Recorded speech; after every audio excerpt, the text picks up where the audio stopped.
નમસ્તે.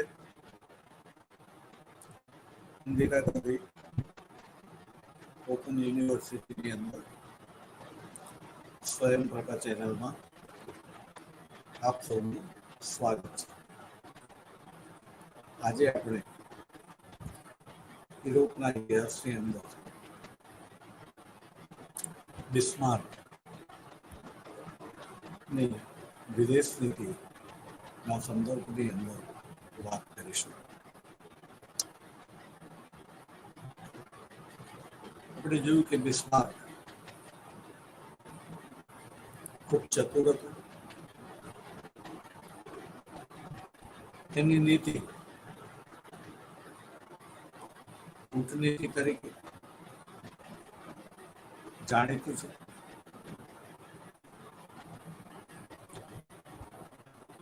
એ પોતે જર્મનીને ઔદ્યોગિક રીતે સમૃદ્ધ બનાવવા માંગતો હતો અને એ સમૃદ્ધિ જર્મન પ્રજાને જર્મન પ્રજાનું જીવન ધોરણ જે છે એ સુધરે એવી એની ઈચ્છા હતી અને પરિણામે એ ઈચ્છતો હતો કે જર્મનીની અંદર આંતરિક રીતે શાંતિ રહે, કાયદો અને વ્યવસ્થાની સ્થિતિ જળવાયેલી રહે, તેમજ સરહદ ઉપર પણ શાંતિ હોય, સ્થિરતા હોય, તો વેપારનો વિકાસ સારી રીતે કરી શકાય. બિસ્માર્ક જે છે એને જર્મનીને તો આંતરિક રીતે શાંતિ આપી, કારણ એની પાસે વિલિયમ કેસર પહેલા જેવો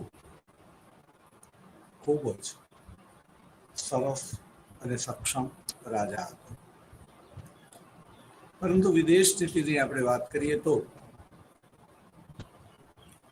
એને ફ્રાન્સ સાથે એવું લાગતું હતું કે ભવિષ્યમાં યુદ્ધ કરવું પડે, કારણ એણે ફ્રાન્સ પાસેથી ફ્રાન્સના બે પ્રદેશો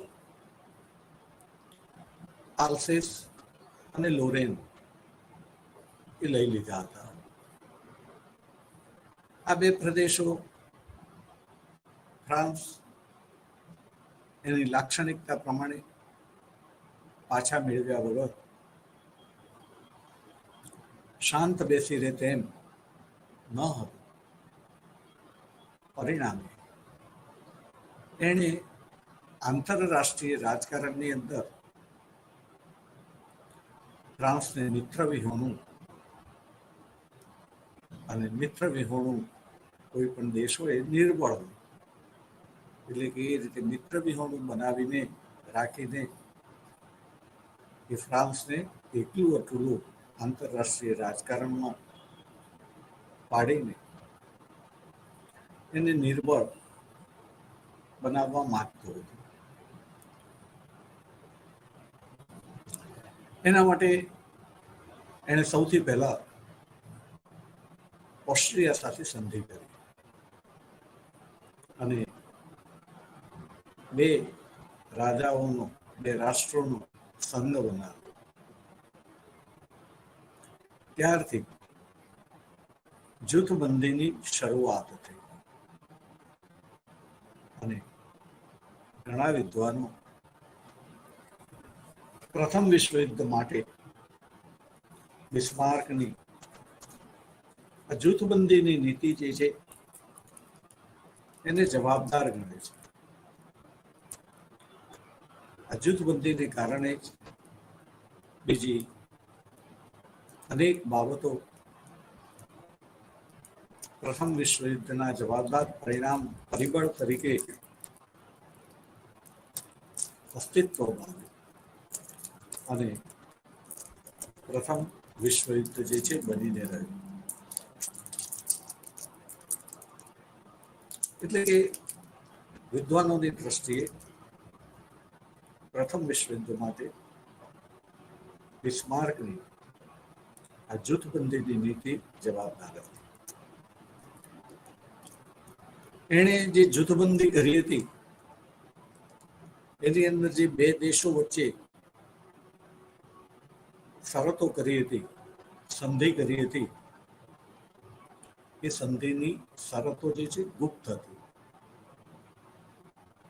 અને ગુપ્ત હોવાને કારણે અન્ય હરીફો જે છે એમના માટે એ શંકા કુશંકા પેદા કરતી હતી. એણે ઘણી બધી સંધિઓ જૂથબંધીઓ એવી કરી હતી કે જે ખાસ કરીને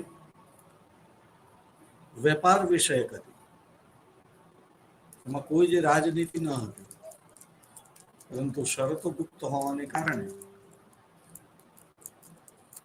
હરીફ રાષ્ટ્રોને એવું લાગતું હતું કે આની અંદર આપણી વિરુદ્ધ આપણા ઉપર આક્રમણ કરવા માટે કંઈક નક્કી કરવામાં આવ્યું છે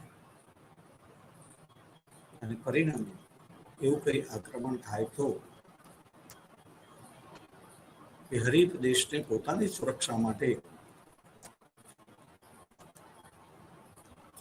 સંધિ કરવાનું આવશ્યક લાગે અને એ પણ સંધિ કરવાના પ્રયત્ન કરે. તો બિસ્માર્ક જે છે એને આ ગુપ્ત સંધિ અને જૂથબંધીની સૌ પ્રથમ શરૂઆત બે દેશો વચ્ચે જે સંધિ કરી એને પરિણામે બે સમ્રાટોના સંઘમાંથી એની શરૂઆત હતી. આપણે જાણીએ છીએ કે બિસ્માર્ક પહેલેથી જ ખૂબ લાંબુ વિચારતો. કેટલાક વર્ષો પછી શું કરવાનું છે એનો પાયો એ પ્રથમથી નાખતો. આયોજન દ્વારા વિકાસની વાત માટે સ્ટાલિન જાણીતો છે. એણે જે આયોજનો કર્યા પંચવર્ષીય યોજના તરીકે ઓળખાય છે, પણ અહીંયા જે છે કોઈ મુદત નથી, પણ આયોજન તો છે જ. અને બિસ્માર્ક જે છે એ જાણે છે કે મારે જે ભવિષ્યમાં જે નીતિ અખત્યાર કરવી છે એના માટે ઓસ્ટ્રિયાનો સાથ એ સૌ પ્રથમ આવશ્યક શરત છે અને માટે પોતાની ભાવિ વિદેશ નીતિને ધ્યાનમાં રાખીને જર્મનીનું એકીકરણ હજી પૂર્ણ પણ નથી થયું એ વખતે 1864માં ઓસ્ટ્રો પ્રશિયા યુદ્ધને અંતે એણે ધાર્યું હોત તો ઓસ્ટ્રિયા સાથે મનમાની શરતો એ મંજૂર કરાવી શકે,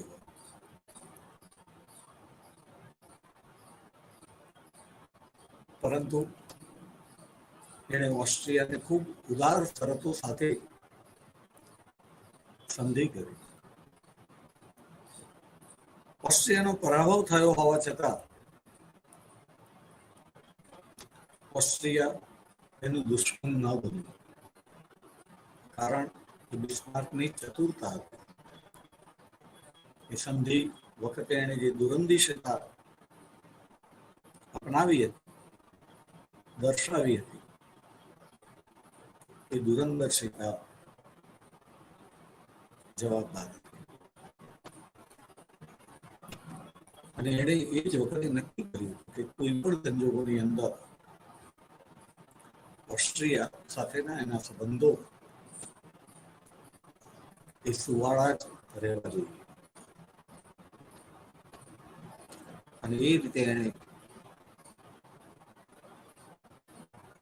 બે સમ્રાટોનો સંઘ બનાવ્યો. ત્યાર પછી એની અંદર રશિયાના રાજાને સમ્રાટને દાખલ કર્યો અને 3 સમ્રાટોનો સંઘ બનાવ્યો. અહીંયા આ જે 3 સમ્રાટો હતા એની અંદર રશિયા અને ઓસ્ટ્રિયા એ બે દેશોના હિતો એટલી બધી હદે ટકરાતા હતા કે બંને વચ્ચે દોસ્તી શક્ય જ ન હતી. ખાસ કરીને બાલ્કન રાષ્ટ્રો મુદ્દે. પરંતુ બિસ્માર્ક એને ચતુર એટલા માટે જ કહેવામાં આવે છે કે જે બે દેશો ભેગા થઈ જ શકે નહીં એવા દેશોને એને ભેગા કર્યા. અને ઓસ્ટ્રિયા, રશિયા અને જર્મની એમ 3 સમ્રાટોનું સંઘ બનાવ્યું. એને ખબર હતી આ સંઘ બનાવ્યો ત્યારે જ કે આ સંઘ લાંબુ ટકે તેમ નથી. પરંતુ જેટલો પણ સમય ટક્યો પોતાના હિત સિદ્ધ થયા, પોતાનો વિદેશ વેપાર જે છે એના માટેની અનુકૂળતાઓ હતી,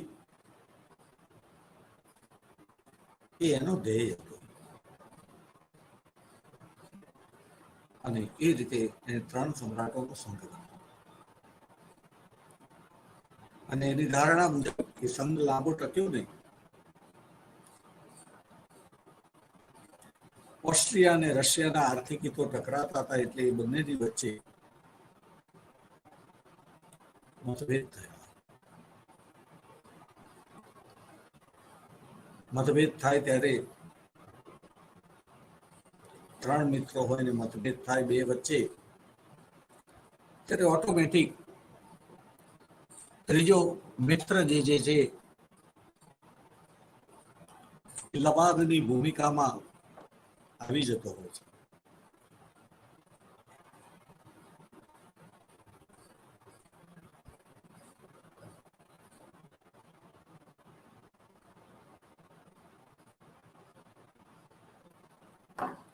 અહીંયા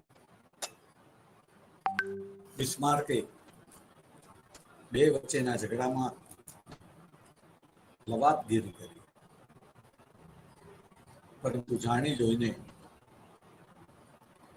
એણે ઓસ્ટ્રિયાના હિતોનું વધારે ધ્યાન રાખ્યું અને 3 સમ્રાટોનો સંઘ તૂટી ગયો. પરંતુ સંઘ એ તો એને ખબર જ હતી કે તૂટવાનો છે. મહત્વનું શું હતું? મહત્વનું એ હતું કે એણે જે રીતે ઓસ્ટ્રિયાનો પક્ષ લીધો એને પરિણામે ઓસ્ટ્રિયાનો જર્મની ઉપરનો એટલે કે બિસ્માર્ક ઉપરનો ભરોસો જે છે એ વધી ગયું. મિત્રો તો હતા જ, ગાઢ મિત્રો બની ગયા. અને ગાઢ મિત્રતા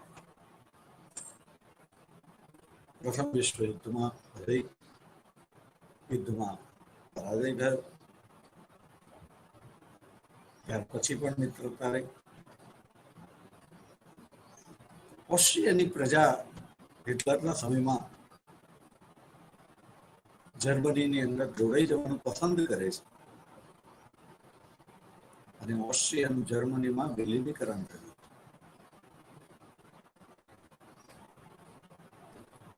આ બધું બિસ્માર્કની નીતિના કારણે શક્ય બન્યું હતું. તે આપણે ભૂલવું ન જોઈએ. કોઈ એક દેશની પ્રજા બીજા દેશમાં ભળી જવાનું પસંદ કરે, 95% કરતા પણ વધારે ટકા મતોથી, એવું ક્યારે શક્ય બને? અશક્ય જેવી વાત છે. અશક્ય બધું. અને એના માટે બિસ્માર્કે જે ભૂમિકા અદા કરી હતી એ પ્રદાન આપણે ભૂલવું ન જોઈએ. તો બિસ્માર્ક આવી રીતે ચતુર હતો. પણ આ રીતે ગુપ્ત સંધિ અને જૂથબંધીઓની શરૂઆત થઈ.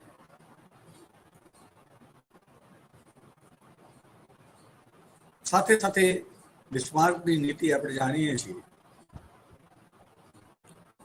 બ્લડ એન્ડ આયર્ન પોલિસી, લોહી અને લોખંડની નીતિ તરીકે એને આપણે ઓળખીએ છીએ.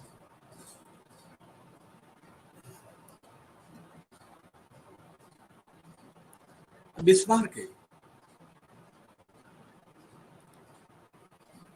જર્મનીનું લશ્કરીકરણ,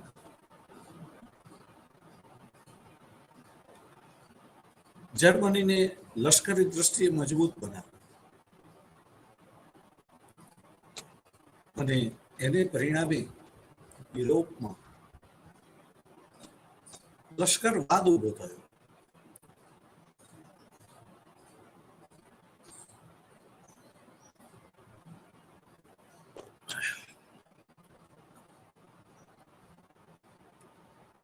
જર્મનીના હરીફ રાષ્ટ્રોએ પણ પોતાનું રક્ષણ કરવા માટે લશ્કરીકરણ કર્યું.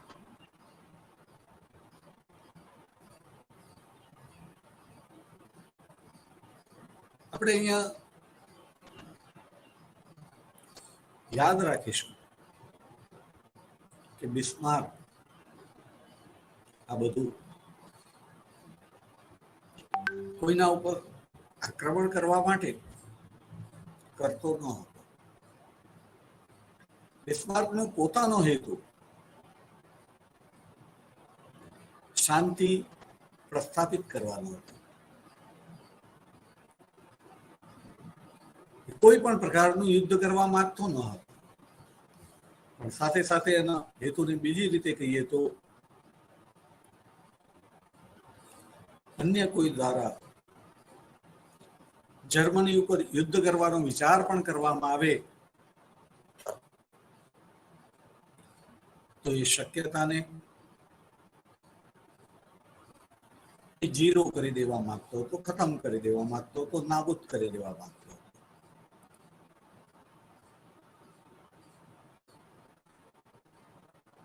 અને માટે એને લશ્કરીકરણ કર્યું, આક્રમણ કરવા માટે. મૂળ હેતુ તો કહ્યું તેમ એક જ છે, યુદ્ધ નહીં, શાંતિ. અને શાંતિ જાળવી રાખીને જર્મનીનો ઔદ્યોગિક અને એ રીતે આર્થિક વિકાસ કર્યો, વિદેશ વેપારની અંદર વધારો કર્યો અને જર્મન પ્રજાને સમૃદ્ધિ પૂરી પાડી.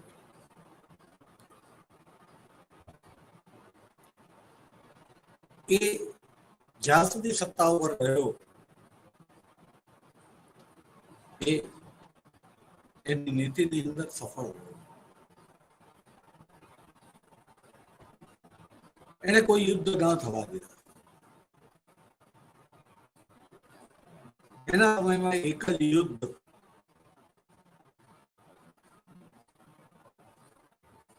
ની સત્તા એ ઇંગ્લેન્ડ તરફથી હતી.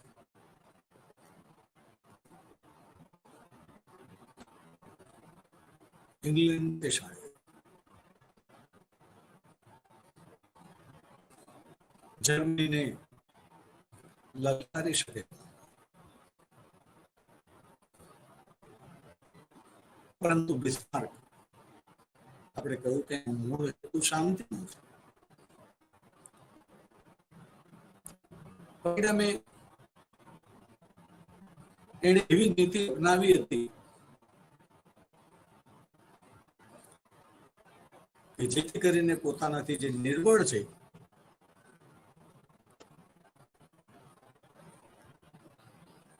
તે આક્રમણ કરવાનો વિચાર ન કરે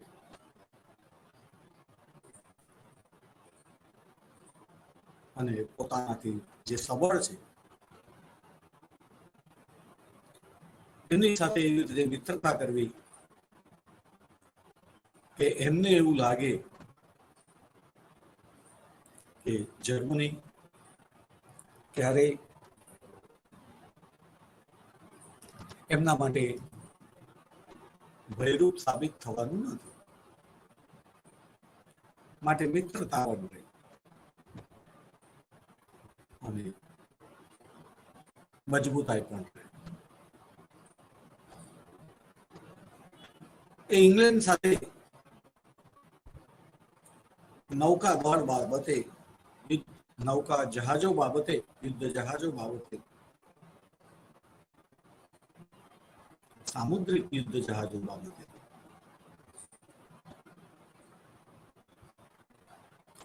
ઇંગ્લેન્ડ સાથે કરાર કરે છે કે જર્મની ક્યારે તમારા નૌકાદળ કરતા 35% વધારે નૌકાદળ રાખશે. એટલે કે જર્મનીનું નૌકાદળ ઇંગ્લેન્ડની સરખામણીની અંદર માત્ર 35% હશે.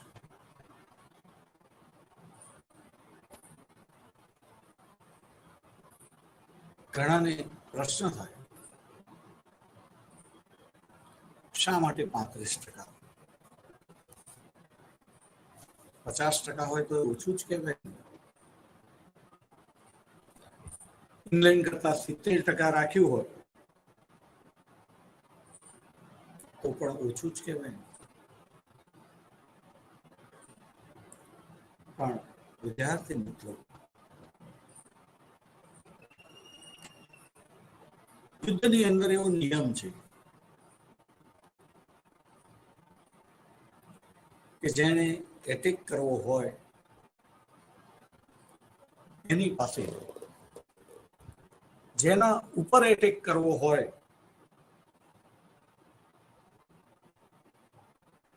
એના કરતા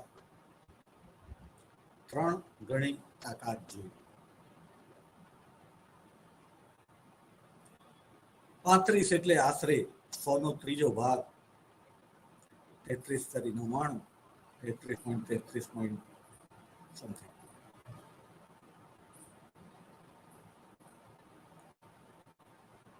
તો 3 ભાગ જર્મની પાસે હોય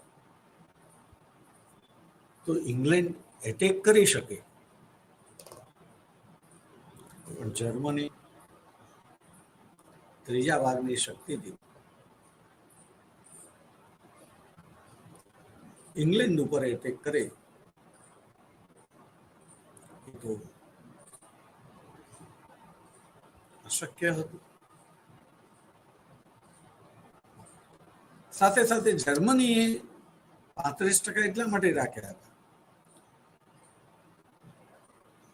કે તમારે બચાવ કરવો હોય કોઈ આક્રમક રાષ્ટ્રથી તો બચાવ કરવા માટે તમારી પાસે ત્રીજા ભાગની શક્તિ હોય અને જો એનો યોગ્ય ઉપયોગ કરવામાં આવે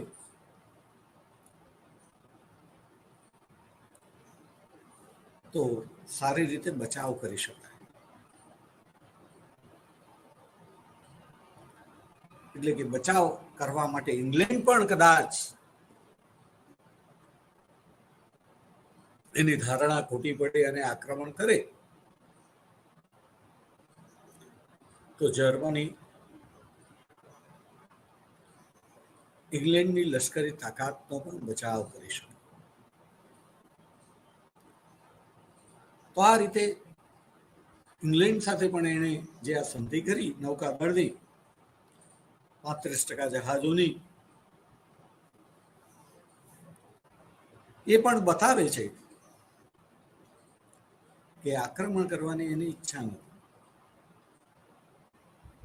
એ શાંતિનો ચાહક છે અને એણે કોઈ યુદ્ધ થવા દીધું નથી. તો પ્રથમ વિશ્વયુદ્ધ માટે ઘણા વિદ્વાનો એને બા ઇજ્જત બરી કરી દે છે. એટલે કે એને જવાબદાર ઠેરવતા નથી.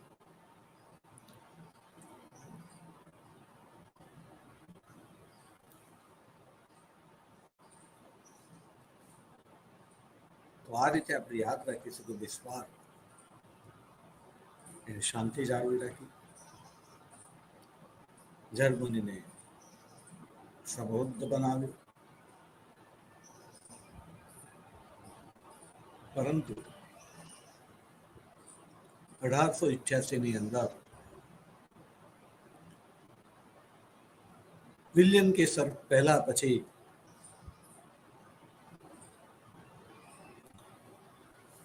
વિલિયમ કેસર દ્વિતીય ગાદીએ આવે છે.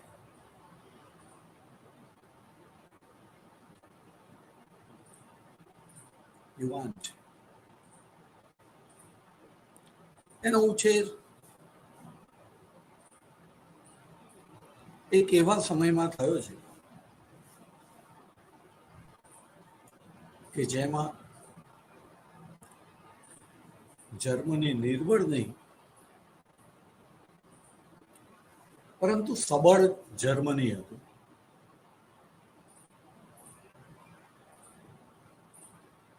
અને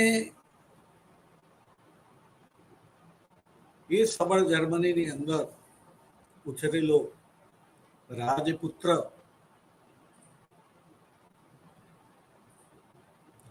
કે જેણે કાયમ સબળતા જોયેલી છે, શક્તિ જોયેલી છે, સમૃદ્ધિ જોયેલી છે અને સારી રીતે રાજનીતિના પાઠો ભણીને એક સફળ અને શક્તિશાળી સેનાપતિ બનેલો છે. જર્મની પાસે પૂરતા શસ્ત્રો છે.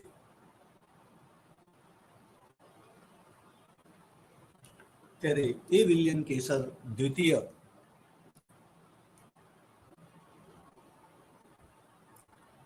જે વિચારે છે તેને આપણે સમજવું જરૂરી છે.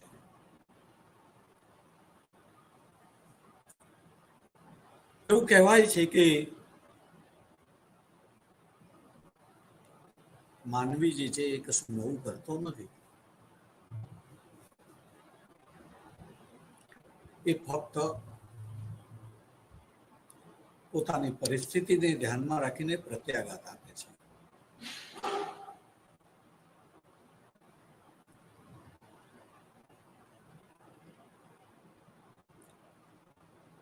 તો વિલિયમ કેસર દ્વિતીય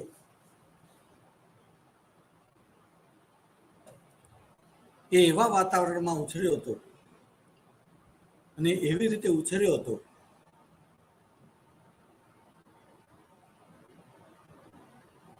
કે જેને બિસ્માર્કની નીતિ, ઉંદર જેવી નીતિ, ફૂંક મારતા જાઓ અને કરડતા જાઓ, જેને કરડો એને ખબર પણ ના પડે કે કોક એને કરડી રહ્યું છે.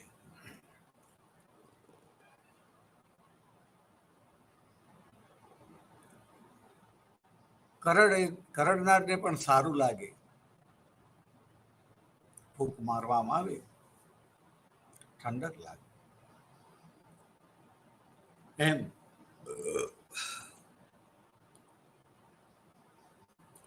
બિસ્માર્કે એવી નીતિ અખત્યાર કરી હતી, જ્યારે વિલિયમ કેસર દ્વિતીય એક વીરને છાજે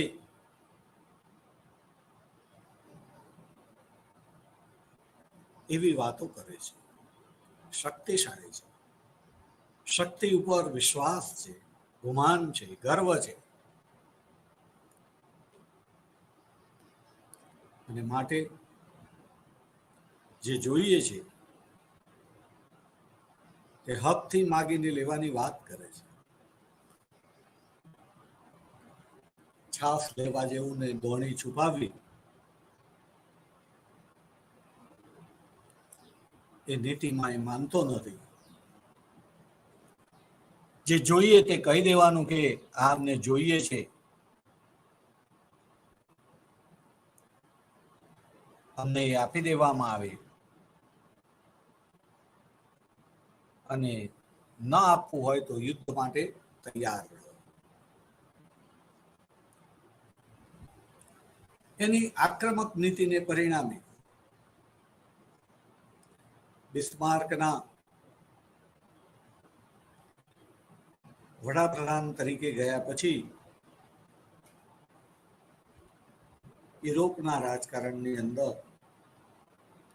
સામા પક્ષે પણ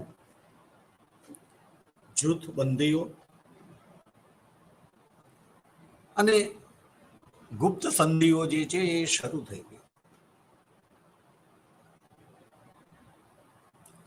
બિસ્માર્ક હતો ત્યાં સુધી સામા પક્ષે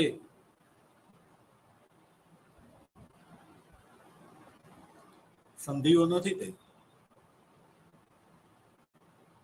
સામો પક્ષ સંધિ કરવાની વિચાર નથી કરતો, હિંમત નથી કરતો.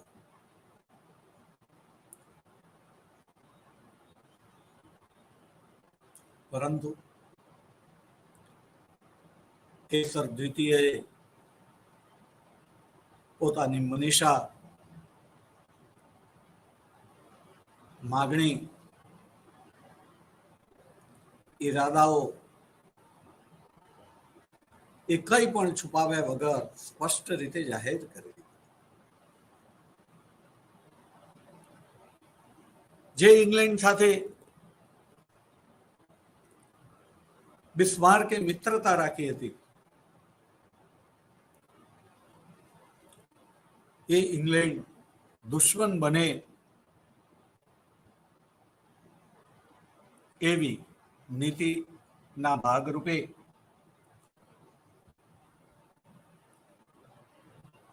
લગભગ 1993 અંદર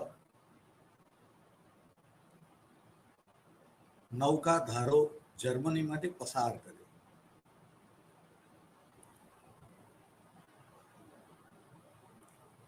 અને એ ધારાની અંદર એવું જાહેર કરવામાં આવ્યું કે ભવિષ્યમાં જર્મનીનું નૌકાદળ એટલું વિકસિત હશે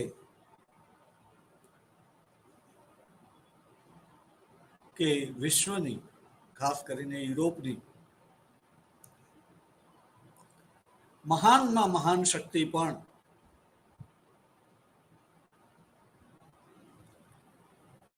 અહીંયા મહાન શક્તિ એટલે કે ઇંગ્લેન્ડ નામ નથી આપવામાં અધ્યાત્મ પણ ઇંગ્લેન્ડને ઉદ્દેશે કે મહાનમાં મહાન શક્તિ પણ જો જર્મનીના નૌકાદળને પડકારવાનો પ્રયાસ કરશે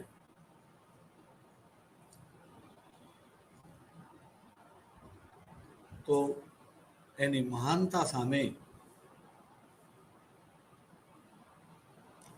ખતરો પેદા થશે.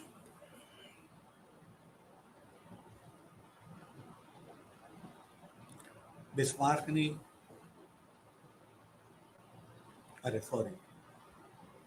વિલિયમ કેસર દ્વિતીયની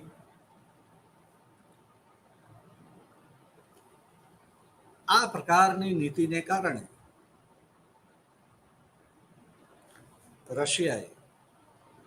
ઇંગ્લેન્ડે ફ્રાન્સ સાથે સંધિ કરી.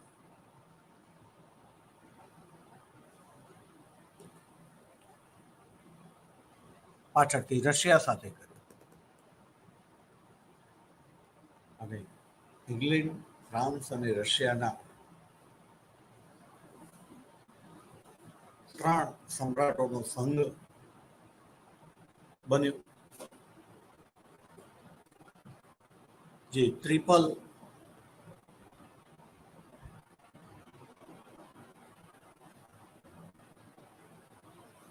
એલાયન્સ કે અંતે ડોન્ટ શ્યોર 100%, તેમાંથી એક નામ છે એલાયન્સ કે અંતે તરીકે ઓળખાય, જેમાં આગળ જતા બીજા દેશો પણ બઢ્યા અને એ જૂથ મિત્ર રાષ્ટ્રો તરીકે ઇતિહાસની અંદર આજે ઓળખાય છે.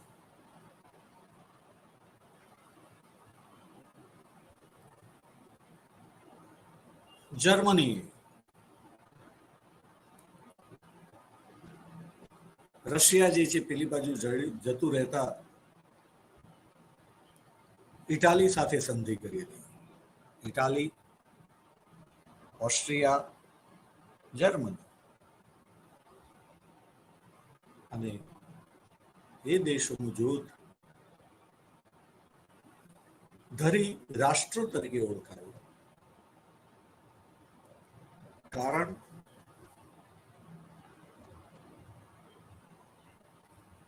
કે યુરોપનું રાજકારણ જર્મનીની નીતિની આસપાસ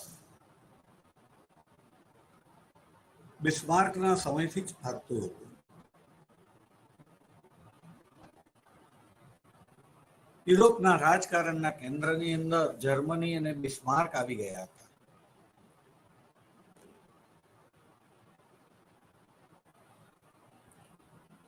એવું કહેવાય કે બિસ્માર્કને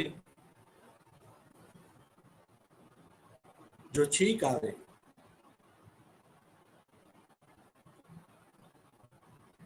તો સમગ્ર યુરોપને શરદી થઈ જાય.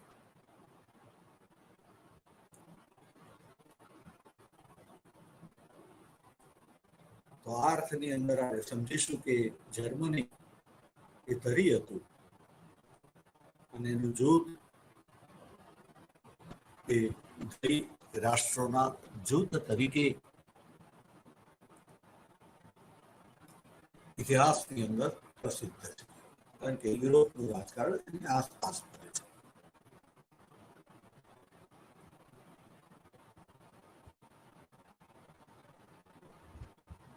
તો મિત્રો, અહીંયા આપણે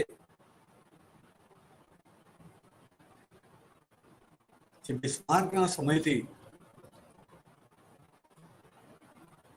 યુરોપના રાજકારણની અંદર જે નવા વળાંકો આવે છે, જુદા જુદા દેશો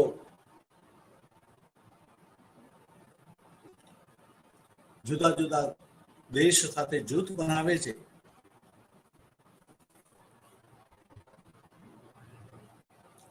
ત્યારે એમની વિદેશ નીતિ શું હતી, એમની મહત્વાકાંક્ષા શું હતી,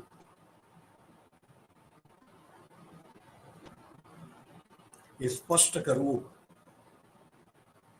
ખૂબ જરૂરી છે. અન્યથા પ્રથમ વિશ્વ યુદ્ધને સમજી નહીં શકાય.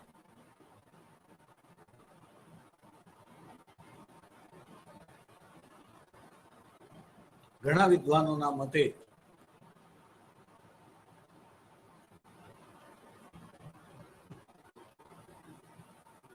પ્રથમ વિશ્વ યુદ્ધને ટાળી શકાયું.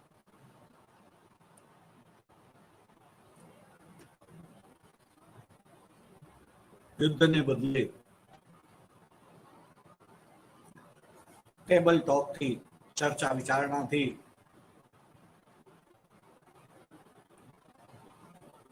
નિર્ણયો આવી શક્યા હોય.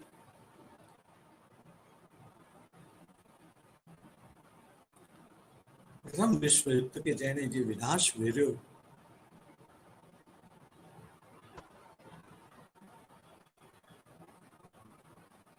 એ વિનાશ વિશ્વમાં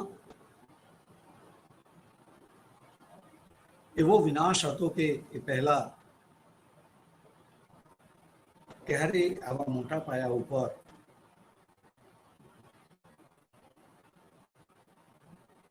એટલો મોટો વિનાશ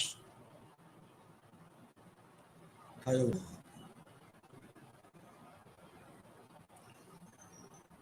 યુદ્ધના મોરચાઓ જે છે એ અસંખ્ય સ્થળોએ જુદા જુદા દેશો વચ્ચે પ્રત્યક્ષ રીતે રચાયા હતા, મંડાયા હતા. રાત દિવસ યુદ્ધ ચાલતું હતું ક્યાંક ને ક્યાંક.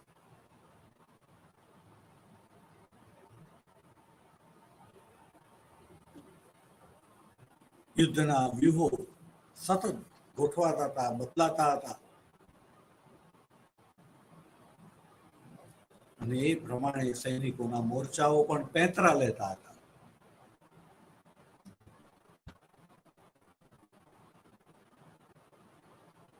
ભાગ્ય એવી કોઈ ક્ષણ હોય કે જે પ્રત્યક્ષ કે પરોક્ષ યુદ્ધ વિનાની હોય.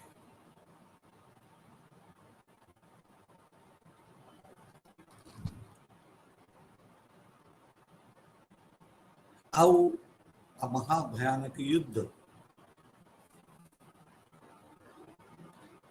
થયું એના માટેના કારણો, પરિબળો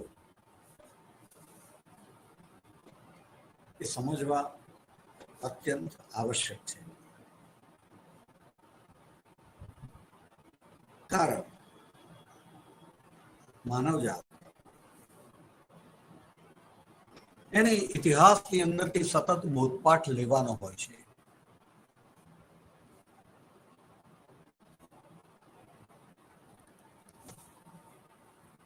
માનવજાત જ્યારે જ્યારે ઇતિહાસને ભૂલી જાય છે,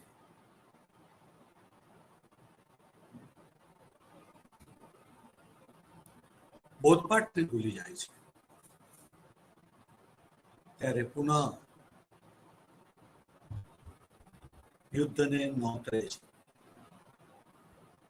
યુદ્ધ થાય છે, વિનાશ થાય છે. ઘણા બધા લોકોનું જીવન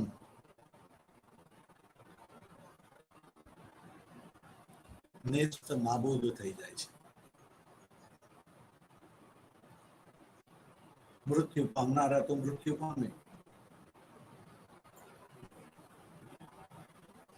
જીવતાને પણ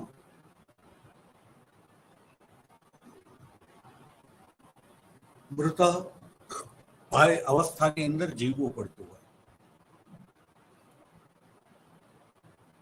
જીવન જીવવાનો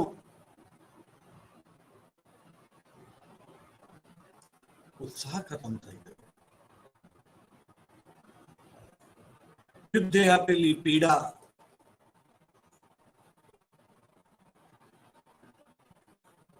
પીછો ન છોડતી હોય,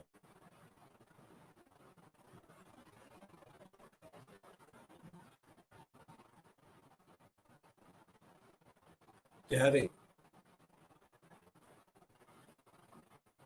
યુદ્ધ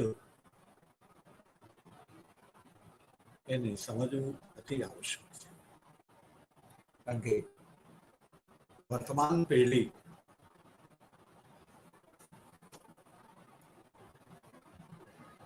દૂરંદેશીતાથી પોતાનો નાગરિક ધર્મ ન બજાવે તો નેતાઓ ક્યારેક પોતાના સ્વાર્થ ખાતર, એટલે કે પોતાની અંગત મહત્વાકાંક્ષા સિદ્ધ કરવા માટે, તો ક્યારેક આક્રમક પ્રજામતને કારણે દેશને અજાણતા યુદ્ધ તરફ ધકેલી દે છે, કે યુદ્ધમાં ધકેલી દે છે.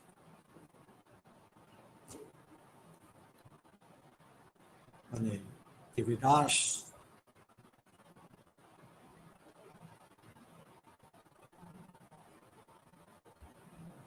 એ ઘણા બધા પરિવારો માટે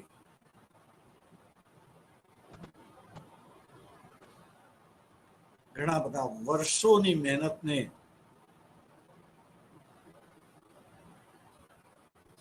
ધૂળમાં ભેળવી દે છે.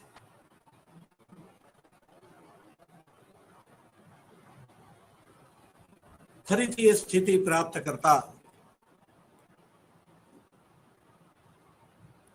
વર્ષો લાગી જાય.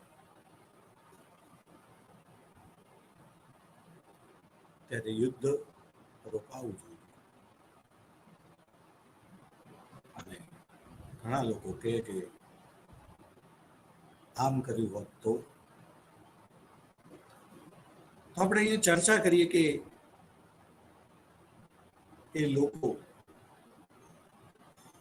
એવું કરી શક્યા હોત.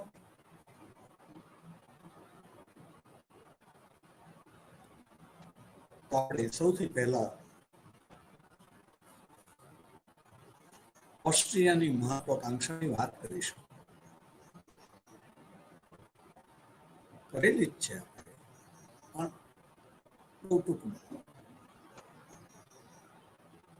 કે ઓસ્ટ્રિયા પ્રથમ હરોળની પ્રથમ નંબરની મહાસત્તા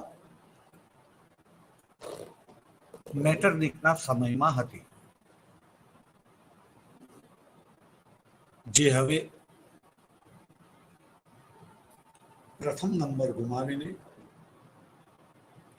દ્વિતીય હરોળમાં આવી ગયું, જેનું વિદેશ નીતિનું ધ્યેય પુનઃ પ્રથમ કક્ષાની મહાસત્તા બનવાનું હતું. આ માટે એની પાસે બે માર્ગ હતા. એક ભૂમધ્ય સમુદ્રના માર્ગે આગળ વધીને આફ્રિકા અને આફ્રિકાથી પણ આગળ એશિયાના દેશોની અંદર પોતાના સામ્રાજ્ય જે છે એનો વેપારનો વધારો કરવો, અને બીજું કોન્સ્ટન્ટિનોપલના માર્ગે, કાળા સમુદ્રના માર્ગે થઈને એશિયાના દેશો સાથે વેપાર કરવો, બાલ્કન કન્ટ્રીઝ કે જે ખૂબ નાના નાના હતા, જ્યાં રાષ્ટ્રવાદ જે છે એ વિકસિત થઈ રહ્યો હતો, એ રાષ્ટ્રીય ચેતનાના ભાગરૂપે એ દેશો સ્વતંત્ર થવા માંગતા હતા. સ્વતંત્ર થયેલા દેશો હજી પણ અન્ય દેશોમાં વસતા પોતાના ભાઈઓને ધ્યાનમાં રાખીને એ વિસ્તારોને પોતાનામાં જોડીને પોતાના દેશને વિશાળ બનાવવા માંગતા હતા. જર્મની અને ઇટાલી જેવું એકીકરણ કરવા માંગતા હતા. અને આ બધું એકલા હાથે શક્ય ન હોવાથી કોઈકની સહાયથી કરવા માંગતા હતા. ત્યારે ઓસ્ટ્રિયા જે છે એ એમને એવી સહાય આપવા તૈયાર થાય છે. એ સહાય કરીને, એમને આભારી કરીને એ દેશોની અંદર પોતાની લાગવગ વધારીને એ દેશોની અંદર પોતાનું વર્ચસ્વ સ્થાપવાની એની ઈચ્છા, અને એ વર્ચસ્વ સ્થાપીને એ પુનઃ પ્રથમ હરોળની મહાસત્તા બનવા માંગતો.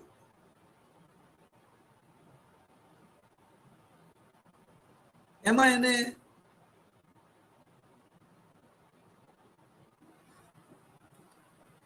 બાલ્કન વિગ્રહો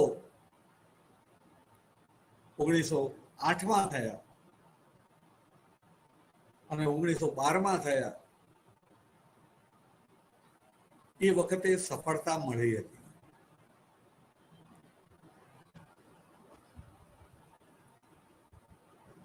અને પરિણામે એણે એ જ દિશામાં આગળ વધવાનું નક્કી કર્યું હતું.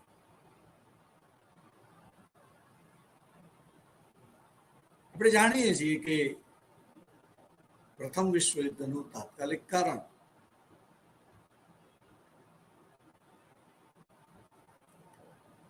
ઓસ્ટ્રિયાના પાટવી કુંવર આર્ક ડ્યુક ફ્રાન્સિસ ફર્ડિનાન્ડનું ખૂન છે.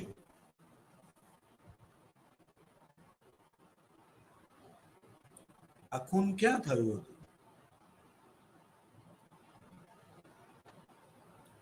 આ ખૂન બોસ્નિયાના પાટનગર સારા જેવોમાં થયું. અને સારા જેવો બોસ્નિયા અને હર્જેગોવિના આ બંને પ્રદેશો બાલ્કન વિગ્રહને અંતે ઓસ્ટ્રિયાના વાલીપણા નીચે મૂકવામાં આવ્યા હતા. અને એ રીતે ઓસ્ટ્રિયાની રાજકીય પ્રતિષ્ઠાની અંદર વધારો થયો. એનું લેવલ જે છે એ સુધર્યું હતું.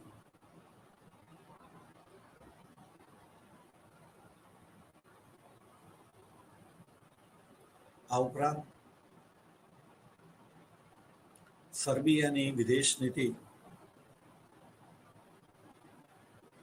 સમુદ્ર સુધી પહોંચવાની હતી. કારણ સર્બિયા ચારે બાજુ સમુદ્રથી ઘેરાયેલું હતું અને સાચી સમૃદ્ધિ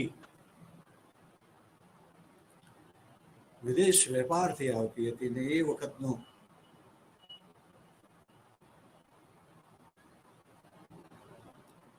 મોટા ભાગનો આંતરરાષ્ટ્રીય વેપાર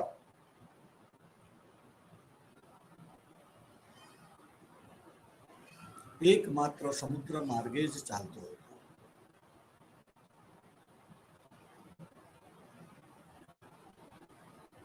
પરિણામ સર્બિયા પોતાના સામ્રાજ્યને, પોતાના ભૂમિ વિસ્તારને સમુદ્ર સુધી લંબાવવા, વધારવા માંગતું હતું. પરંતુ ઓસ્ટ્રિયાએ સર્બિયાના માર્ગમાં આલ્બેનિયા નામના એક નવા રાષ્ટ્રને સ્વતંત્રતા અપાવી અને સ્વતંત્રતાને માન્ય કરી.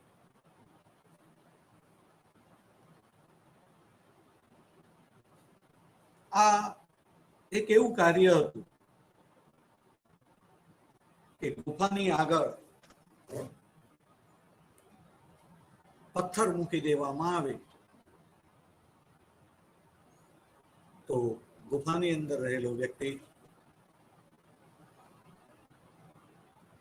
ગુફાની બહાર આવી ન શકે.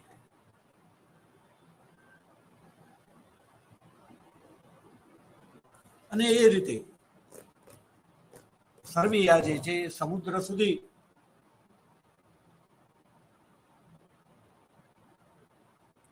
પહોંચી જ ન શકે એવી નીતિ ઓસ્ટ્રિયાએ સફળ રીતે અમલમાં મૂકી હતી. આને પરિણામે પણ ઓસ્ટ્રિયાની રાજકીય આબરૂની અંદર વધારો થયો હતો.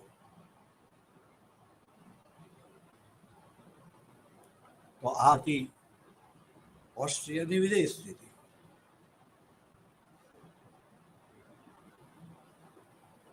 ત્યાર પછી આપણે રશિયાની વાત કરીશું.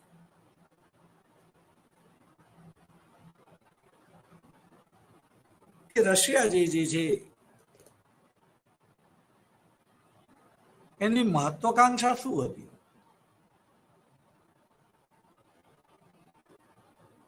એને શું જોઈતું હતું?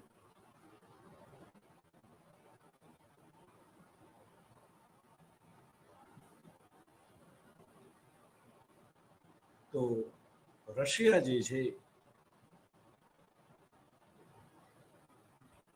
એ ખૂબ વિશાળ દેશ છે.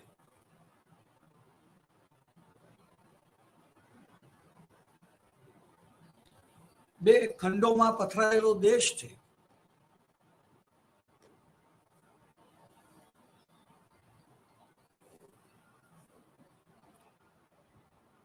એનો કેટલોક ભાગ એશિયામાં છે તો કેટલોક ભાગ યુરોપમાં આવેલો છે. બે ખંડોમાં પથરાયેલો વિશાળ દેશ છે. આમ છતાં એની કેટલીક મર્યાદાઓ હતી. એ મર્યાદાઓ જે છે એને આપણે ફરીવાર સમય મળે જોઈશું. આજે સમય સમાપ્ત થતો હોવાથી આપણે એ અટકીશું. જય હિન્દ, ભારત માતા કી જય. વસુધૈવ કુટુંબકમ, પરવરલા ભોગાતુ.